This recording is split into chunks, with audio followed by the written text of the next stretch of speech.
This is the Artist Entrepreneur Podcast. We are your hosts, Amanda Ritchie, Noah Dock, and me, Carrie Wee. We're three artists brought together by the love of circus and dance. Amanda from the world of Cirque du Soleil as an aerial soloist. Noah, our academic, and me from the commercial dance world. This is one of the greatest jobs in the world, but it comes with uncertainty. Each episode contains insight on how to pursue art-based businesses. We'll have a variety of guests and have lively weekly Discord. Tune in every week to hear our perspectives on the minefield that is the artist's way of life.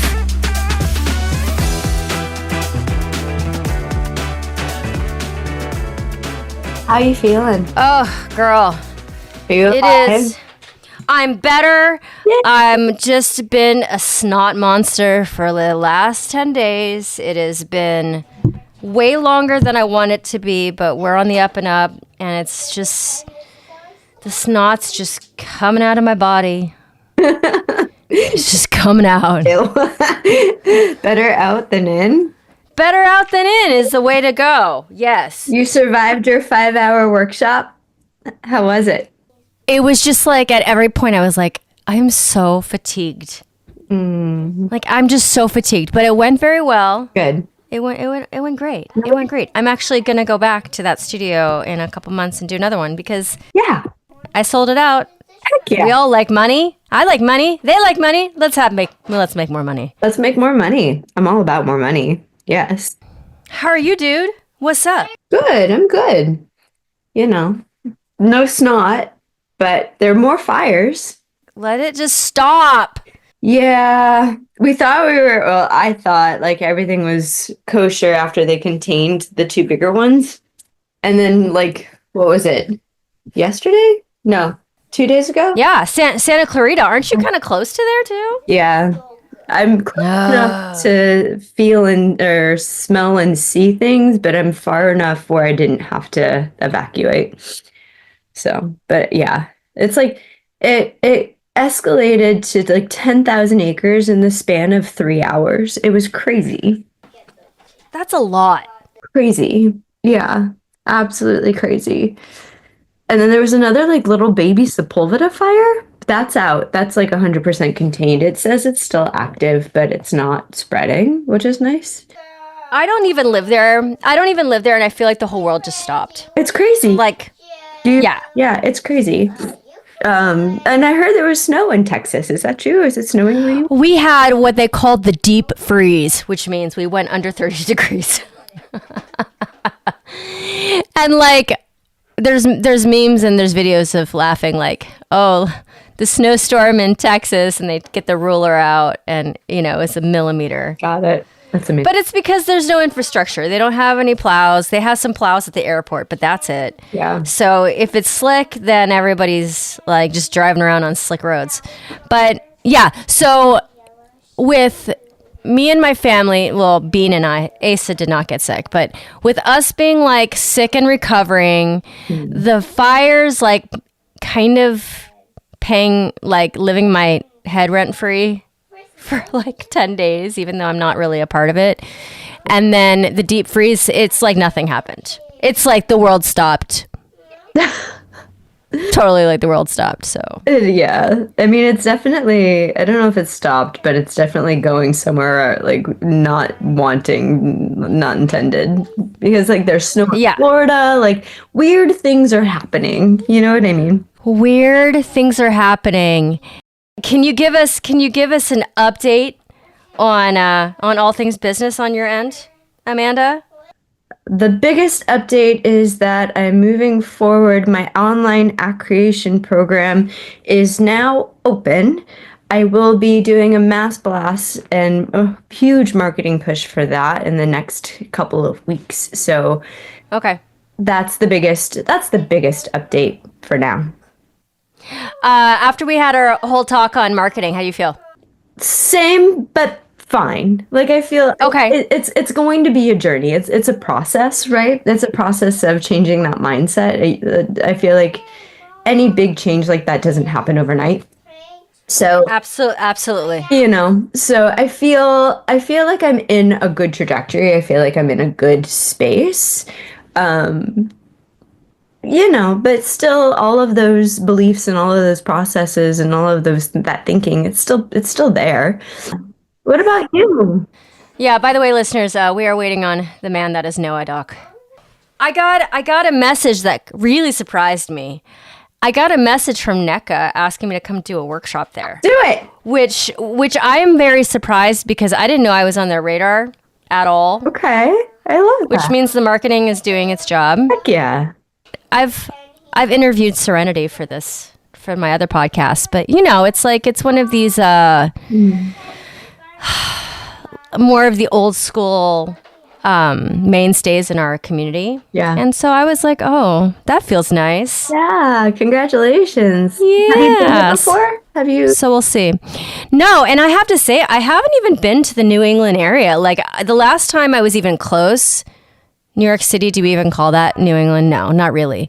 Like Boston area, I mean, college, high school. Oh, yeah. It's been a long time. Yeah, it's been a long time. So I haven't been up there. But I am in the midst of sales because I've got sweet retreats. I've got dates in many different little places. Austin, an Ohio date. I'm going back to LA in about a month and a half. Ooh. In the midst of trying to fill all these workshops and do all the things around it. Like, for example, speaking of marketing, what I had started at the very beginning was writing a blog, and I did it for many years very consistently, like once a week blog. And recently I've been feeling like I'm a little bit, what's the word? Dry when it comes to the writing stuff. Okay. And I'm hoping to have a little bit of inspiration. Like sometimes I'll get inspired and I'll write 3 or 4 in 1 week. Wow. And then recently I've been a little uninspired. Do you have any advice for my writer's block?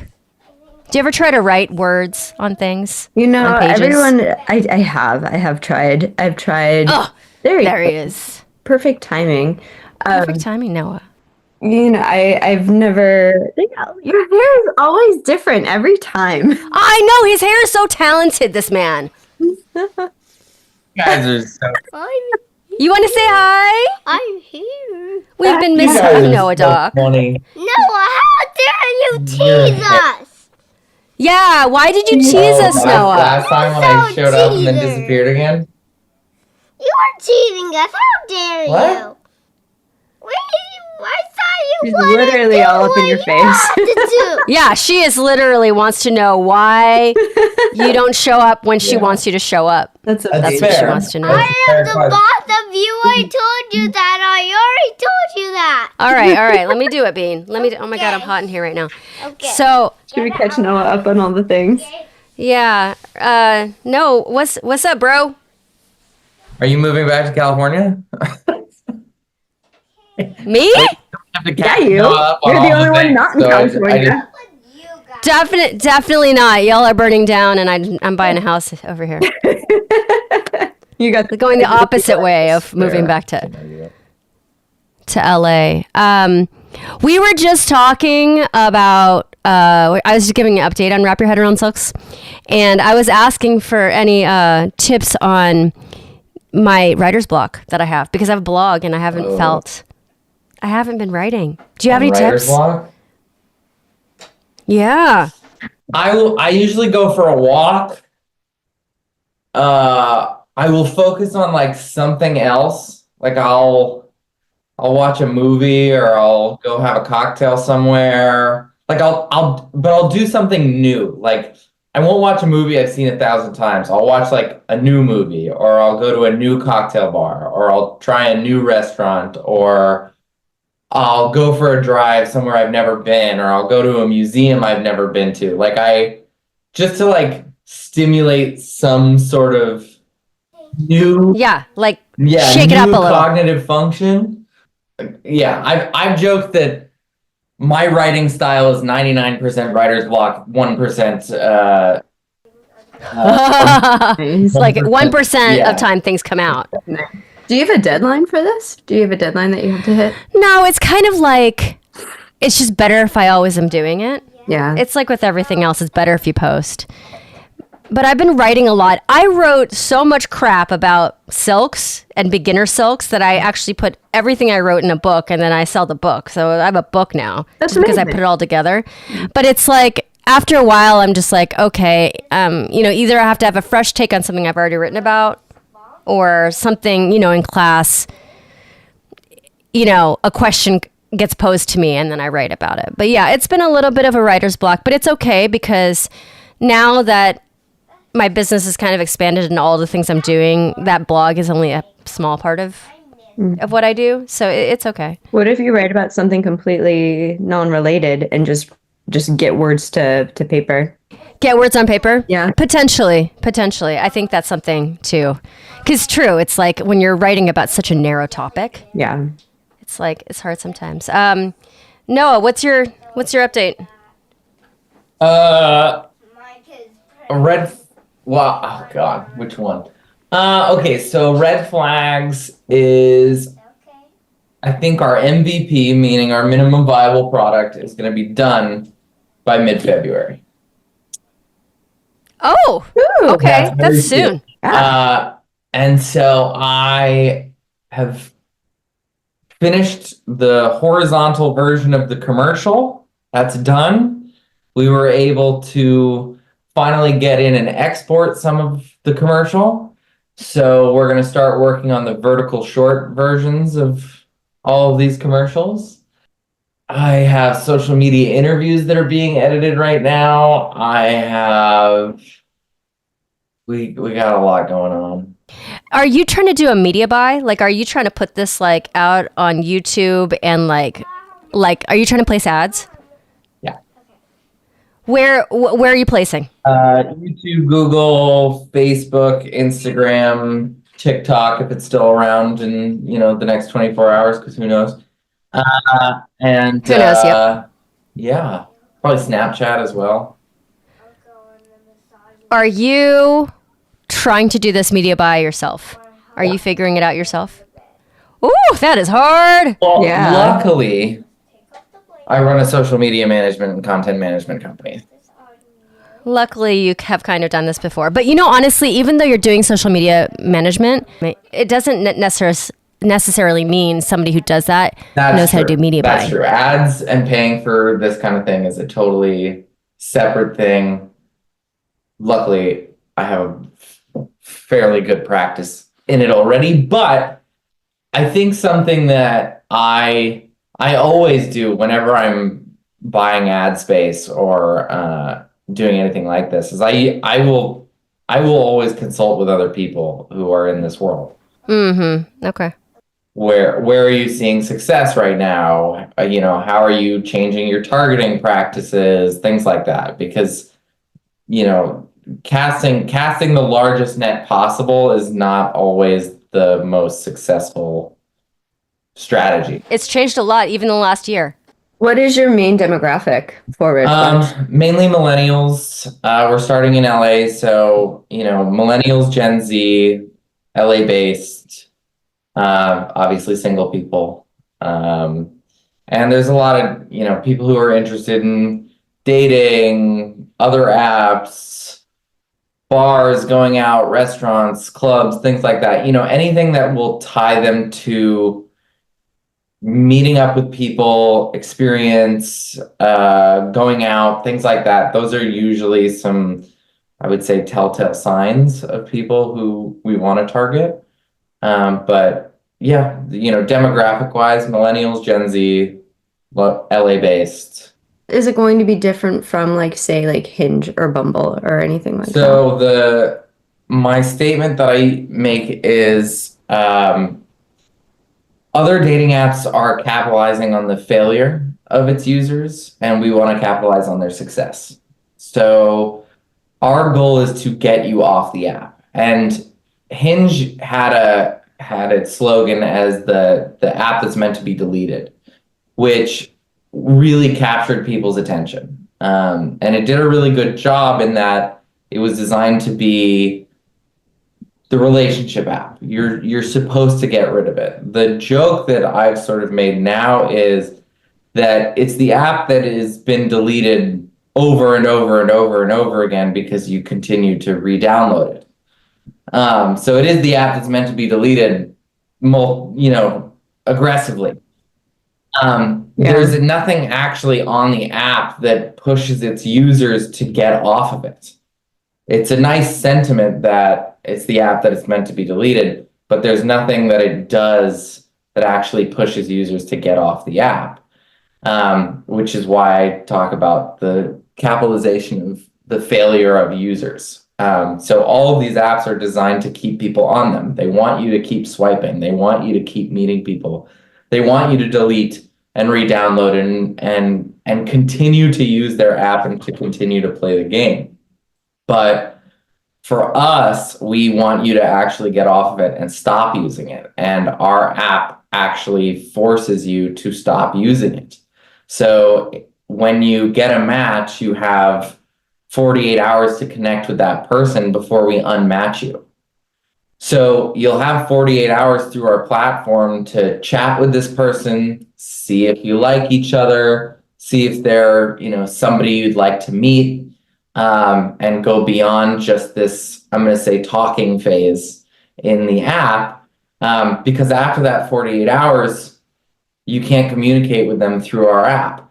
You have to get their phone number. You have to set up a time and place to meet. You have to get their Instagram, you messenger pigeon. We don't care. We don't care how you want to communicate with them. We just know that you can't do it on our platform.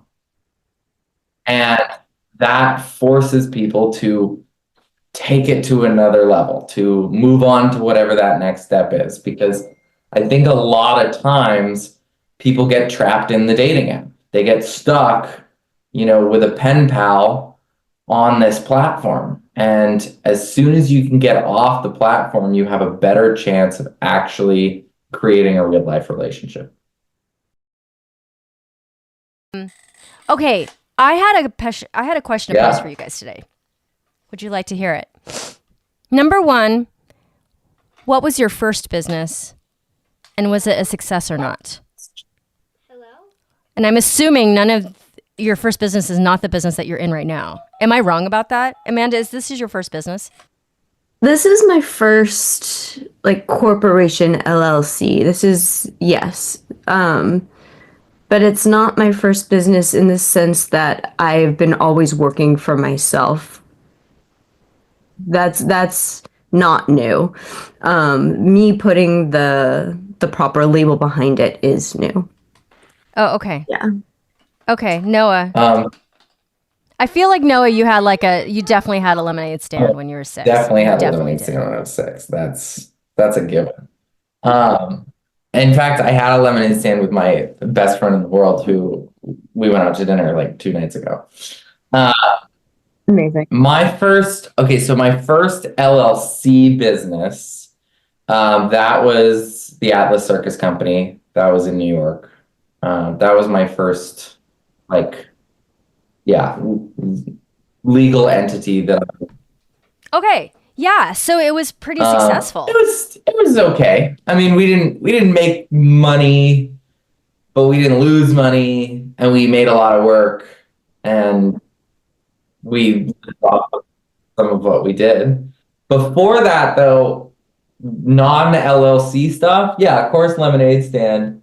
But ironically, the first thing that came to my mind was I was a professional magician when I was a kid. And I would perform. And so I was making money doing magic as a kid.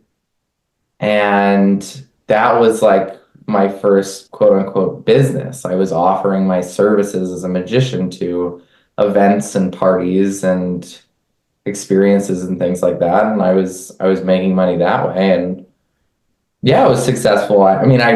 I was a kid. I wasn't, paying rent or bills or anything like that. So I was just ooh, money. I can go to the movies. I can buy myself some video games. I can do things like that. But no, it was successful for sure. Did it whet your chops for business? Did Was there a love? Yeah, there was After definitely that? a love. I think it it gave me a few things. It gave me the opportunity to network and promote myself as a service provider. So to be able to speak with potential clients, to be able to promote myself, to be able to share that information with people, and learn how to do that was super important, and I've used in everything I do. Um, yeah, being my quote my own boss, that it's my time. If somebody says I want to hire you for this event this weekend and I want to do it, I can say yes. If I don't want to do it, I can also say no. And I think there's something really nice about that there's not, I've never been a very good clock in, clock out sort of person, with like showing up at an office from 9 to 5. It's never been my skill set. I've always liked being able to say, great, I have this client or I'm doing this job, and I can go do it, or I cannot go do it. It's in my interest to go do it, and so I'm probably going to, but something to think about and consider, that it's not just I'm not here before this hour and I'm not here after, but during that time you can bug me with whatever you want, like a 9 to 5. And yeah, I mean, it was also such a unique skill and such a unique thing to promote myself as, like, as we do with aerialists. But when I was young as a magician, it was like, wow, I can charge quite a lot for an hour or 2 hours. And if you could replicate that for a 9 to 5, you'd be making tons of money, but that's not how that sort of world worked.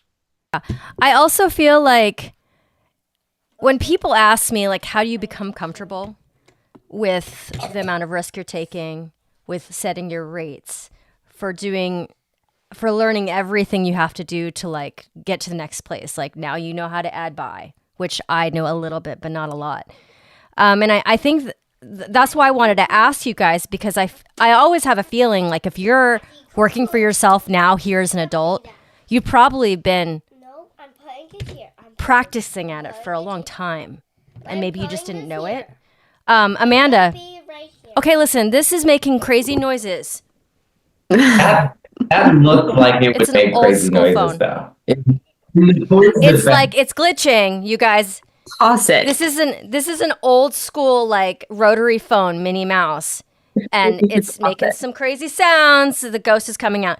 So Amanda, how about you? Like, did you think to yourself? Did you consciously think to yourself when you were like working for yourself, like, I'm building the skill set, I'm figuring out how to pay my own bills and be my own boss, etc.? Like, what was going through your head? Honestly, no. Like, I was so involved with dance, and I was so involved with just, training and dancing and flying, that I loved it so much that it didn't occur to me that I was building any sort of skill set. I just wanted to do what I loved.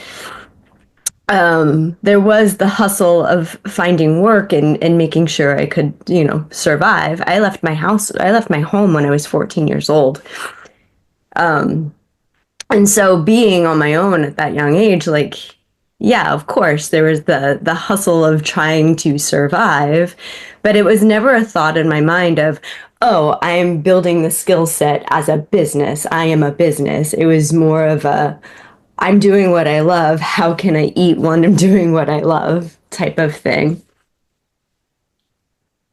Yeah, and then you eventually did build a skill set. What do you feel like you learned during all those years of not doing it intentionally, of quote unquote building your business? Like, now that you are building a business that you consider like, okay, this is a business, I'm self-employed. Like, what skills through all that time do you feel like you pull from the most? Well, the skills that I'm struggling with the most, I'm going to flip it and Okay, sure. answer the opposite of that. The skills that I'm struggling the most with are the marketing and the promotion, the self-promotion, right? And getting all of that. So those are things that I lack severely because my time training was doing the thing and then being on stage. So learning the ins and outs of being on stage and working with different types of people, under different types of people, managing expectations, having a laundry list of things that I needed to do to perform the way that I needed to perform. Like those are the things that I think are really I don't think about anymore. Those are the things that I take in. Like I can take something that's XYZ and put them together and then create something great from it. Like that's something I can do. But when I go to talk about myself and to sell the thing, no.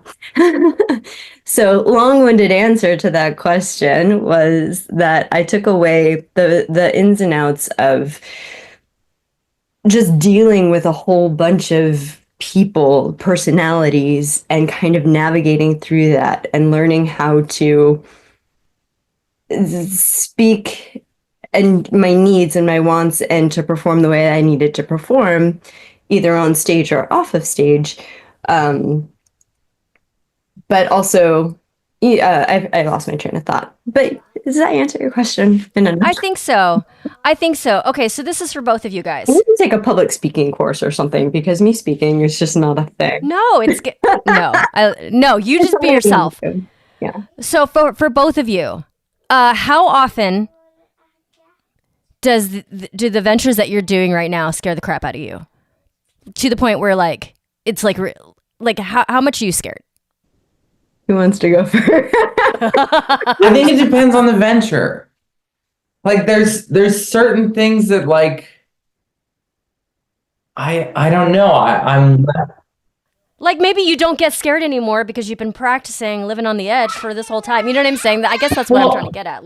Yeah, I think red flag scares me. Red flag scares the crap out of me because I feel like I don't always have that much control over it, right? Like I have a development company that's building this part over here and there's marketing. And so I'm throwing money at ads over here and hopefully it works. And I've planned it accordingly. And it's a world that I started as a magician, right? I started as I know, Doc, have a skill set that I'm going to offer you in this place, at this event, doing this thing.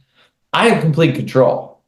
It's all up to me. If I fuck it up, it's my fault. If somebody else does, it doesn't. There's no way. If a guest messes up a trick, it's still my fault, right? I haven't hired contractors to go in and do it for me.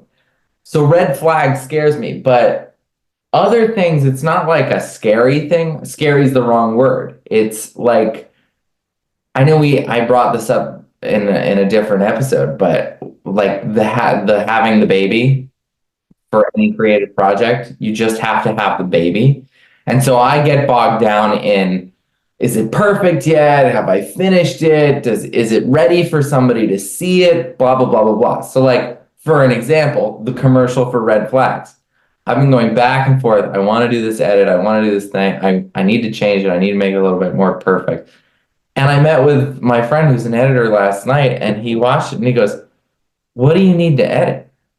This is great. Let's make the shorts. Let's make the short versions, but the two versions that you have already for horizontal stuff is great. Just do it. And I was like, you're right. When you're right, you're right. That's what we're going to do. With I'm doing a cocktail thing. I'm going to host a cocktail event, a cocktail tasting event. And am I scared to do it? No, my cocktails are awesome. I think they're delicious. I think people will enjoy them. I've tested them. I'm confident. am I nervous, or, is there some anxiety with, quote, having the baby and throwing the first event? Absolutely. I haven't done it before. It's new. It's another thing to do. I haven't, set up my house to look like a bar yet. I haven't made all of these cocktails for all these people yet. I haven't, there's certain things that I haven't done, but I'm not scared of it. I'm just, it's the first time. So I think, scared. Yes, I have fears with red flags because I want it to succeed so badly. I would say that. I have fears for red flags because I want it to succeed. The rest of it, yeah, there's like nerves, there's like jitters, there's, we're all performers. There's stage jitters. Before you get on stage, like even if it's a piece that you've done 1,000 times, it's a new space, it's a new, there's a new crowd, whatever it is. You have that moment where, the lights go down, you go, I'm going to perform. You know what, though? I think, Noah, I think this is what the point is. I don't, at this point, get scared until there's a lot of money on the line. Yeah. That's the line for me. Like, if I'm, like, screwed money-wise if it doesn't work out. Because I feel like I've gotten to the point where, like, I just, like, okay, put myself out there, practice. And after a while, it's not as scary. But it's when the money is a thing. Amanda, same question to you. What freaks, like, besides the marketing and stuff, like, do you get scared? I don't know about scared. I like the label of nervous and anxious on some things more so than scared. I think if I were to be scared of anything, it would be not being able to give everything that somebody needs, like fulfilling needs to somebody. Like my ability, I know and I'm comfortable in my ability. But when it comes to other people's needs and wants, like that's the thing that I hold near and dear. When it comes to me, I'm like, okay, that's not that I don't care, but when it comes to my stuff, I'm like, I got that. I know it back of my hand. But when I have somebody else's career in my hands, that's always a little bit of, oh my goodness, okay, I want to make it perfect. I need this person to get to this level. And having that responsibility is a little scary, a little, nerve-wracking, because it's not just me anymore. I have to, be responsible for a whole other human. The thing that would make me scared is having employees that are depending on me. So as I, as we grow as business people, I think that would like put the fear in me to have employees that their livelihoods are based on if I'm doing things right, if I'm doing things well. To respond to your thoughts on like when it's financial, that's when it gets scary. I totally agree with that. And to sort of combine that like with something like red flags, I think one of the reasons why I wanted to succeed so badly is because I have investors. It's not just that it's my money and I've put a lot of money into it. It's that, and it's not that I'm worried about the people who work for me or my employees, that they're counting on me, but my investors who also believe in it, who also believe in me, who also believe in the product, that, I want to make sure that it's worth it for them, that their money comes back to them, and with however many more zeros after, what their original check looked like, so that they can feel like it was successful as well. So that fear, the financial fear, I totally get from that perspective of pressure financially for your own money, but also pressure financially from other people's money who are your investors and who believe in you. I'm split two ways, because when the money is there, for me, that makes me excited more. Like I want to work harder. I don't necessarily get scared with that. I get excited. because the higher the value, monetary or otherwise, right now we're talking monetary, the higher the monetary value, the more, at stake, but I don't feel scared about that. I get really excited because there's just so many more possibilities that money can bring out, in my opinion. I mean, Amanda, you know what would scare the shit out of me? What you're about to do. So to me, the thing that would be really, really scary would be to invest money into a studio. That would be the closest thing that I would think to do, but then it would be the scariest thing that I can imagine doing, personally. Because of the lease, because of the rigging. I mean, it could cost anywhere from, $25,000 to $100,000 to rig a space, right? And then all of the equipment that you need to either already own or purchase. And then you have to build a community. I don't know, guys. Noah, have you ever thought of doing all that? So it's still in the game plan. In your brain? It's still in the game. Oh, it's still in the game plan. It's part of the end game for sure.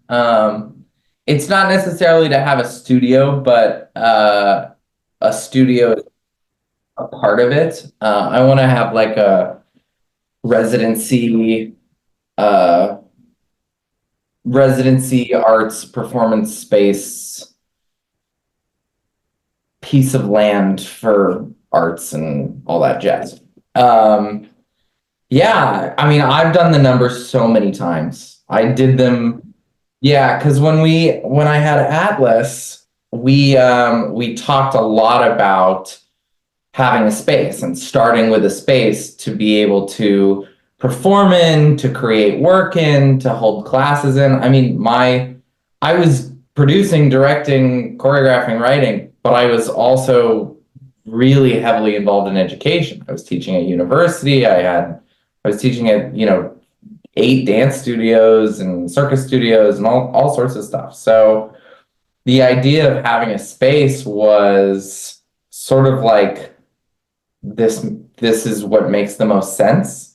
And we did the numbers for like various parts of the country. We did New York, we did LA, we did New Orleans, we looked at Texas, we looked at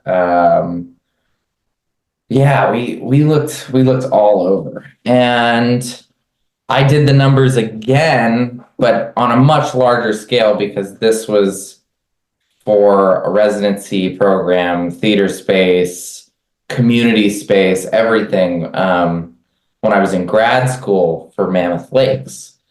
And that's a whole other conversation. But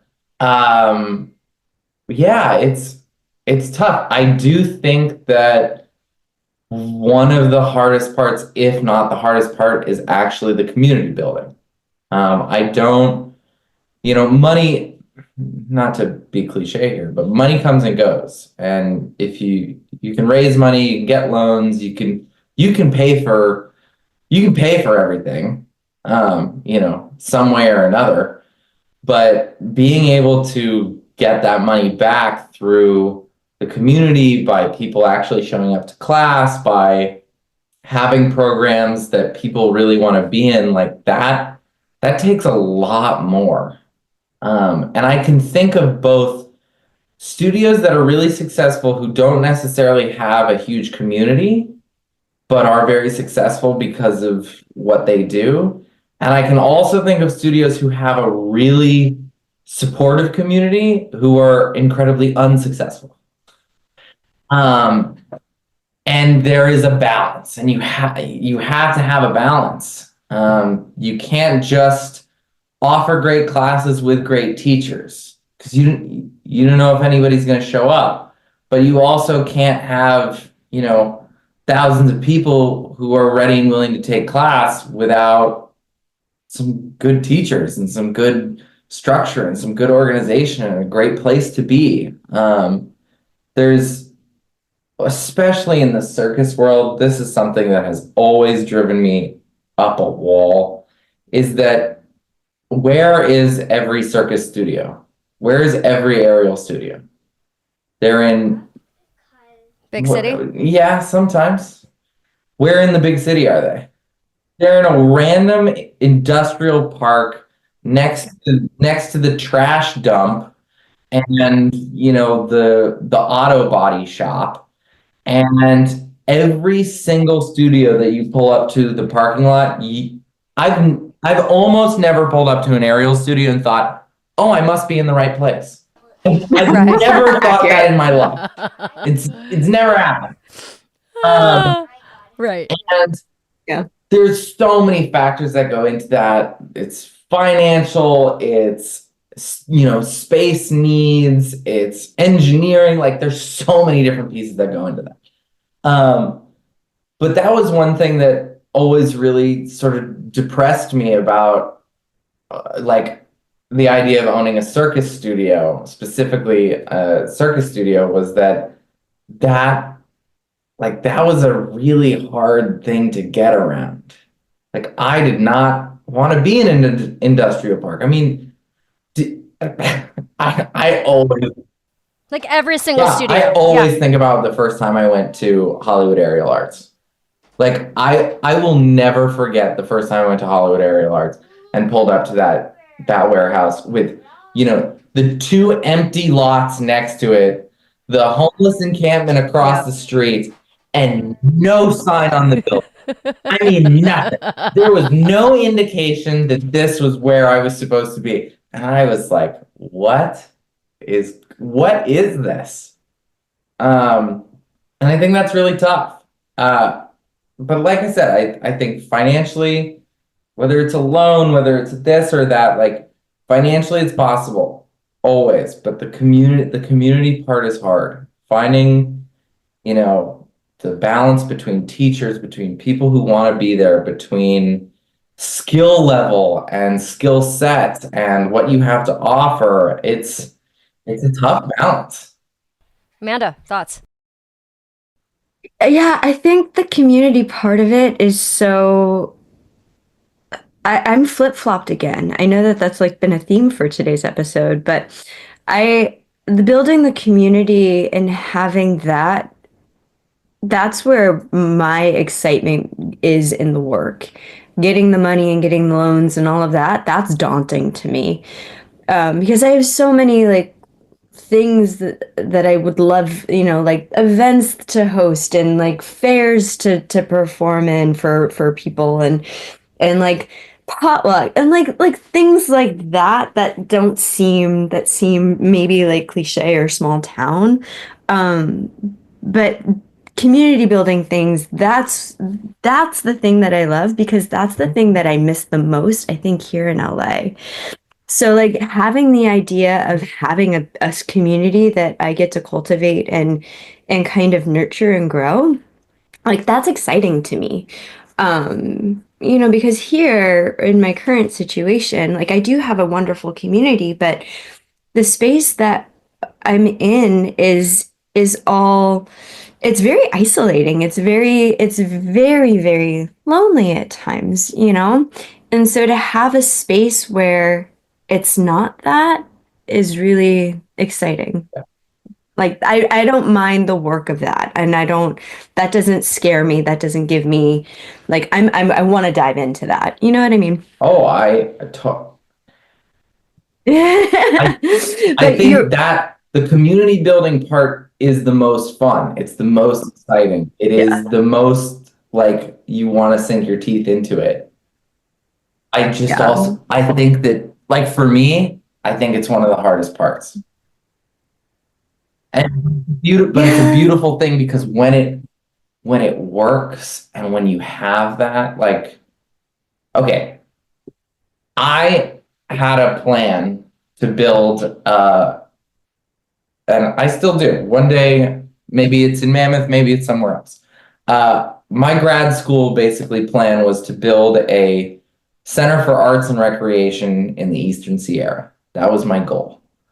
And the goal was to create a space that was fully based on community. Now, Mammoth is a particularly interesting place in that it has two communities.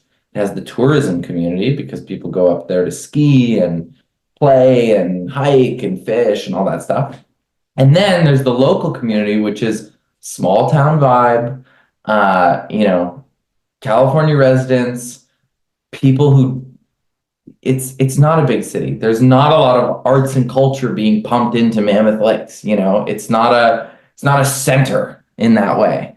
And so I wanted to find a way of being able to offer experience, entertainment, something that people would enjoy who are visiting Mammoth, and also at the same time to provide a community service for the people of Mammoth by bringing more arts, more culture, more opportunity for people who live there, kids, adults, all of the above.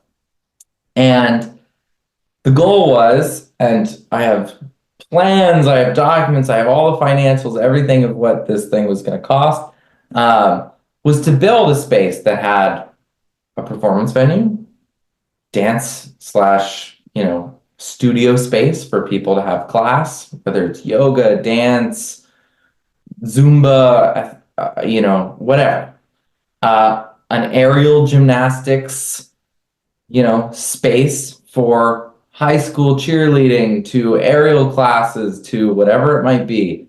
A rock climbing gym, foam pits for skiing tricks and practice like that. And then I wanted to integrate that educational side with experience, an art gallery.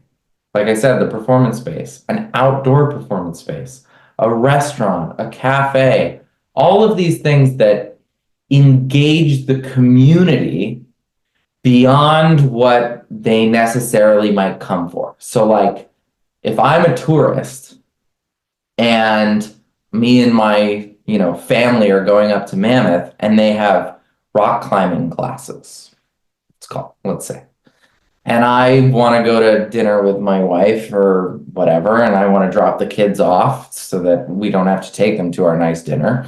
I can drop my kids off and they can go on this rock climbing thing. And then we find out that, oh my gosh, there's this great art gallery from a local artist in Mammoth Lakes. Oh, and that nice restaurant is actually part of the same community.